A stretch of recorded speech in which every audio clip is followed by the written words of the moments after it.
Hello guys, വൈകുന്നേരം ആയപ്പം നമുക്കൊന്ന് കവലയ്ക്ക് പോകാമെന്ന് കരുതി. ആ വഴി നമ്മൾ പള്ളിയിലൊക്കെ ഒന്ന് കയറി പ്രാർത്ഥിച്ച്. ഇത് പുതുപ്പള്ളി പള്ളിയാണ് കേട്ടോ. അവിടുന്ന് നേരെ താഴോട്ട് നോക്കിയപ്പോൾ മ്യൂസിക്കൽ വാട്ടർ ഡാൻസ് നടക്കുന്നു. അതും കണ്ട് കുറച്ച് നേരം നിന്നു.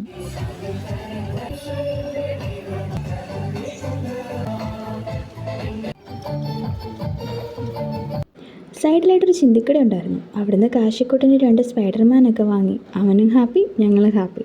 തിരിച്ച് വരുന്ന വഴിക്ക് ബെസ്റ്റ് ബേക്കറി കയറി. നമ്മൾ സ്ഥിരം കയറാറുള്ള ബേക്കറിയായിരുന്നു. അവിടുന്ന് പാല് വാങ്ങിക്കാൻ കയറി. കാശിക്കുട്ടനപ്പോൾ ഐസ്ക്രീം വേണം. അങ്ങനെ അവൻ തന്നെ അവൻ്റെ ഫ്ലേവർ സെലക്ട് ചെയ്തെടുത്ത് നമ്മൾ തിരിച്ച് അതും വാങ്ങി വരുന്ന വഴിക്ക് ചിക്കൻ ജോയ് കയറി. ഫ്രൈഡ് ചിക്കൻ പാഴ്സൽ വാങ്ങിക്കാൻ കയറിയതാണ്. അവിടെ കയറിയിട്ടോ കട്ട പോസ്റ്റായിപ്പോയി. വെയിറ്റിംഗ് എന്ന് പറഞ്ഞാൽ ഒടുക്കത്തെ വെയിറ്റിംഗ്. കുറച്ച് കഴിഞ്ഞപ്പോൾ മെനു കാർഡൊക്കെ വന്നു. നമ്മൾ ആ സാധനങ്ങൾ നോക്കി ഓർഡർ ചെയ്തു. പിന്നെ വെയിറ്റ് ചെയ്ത്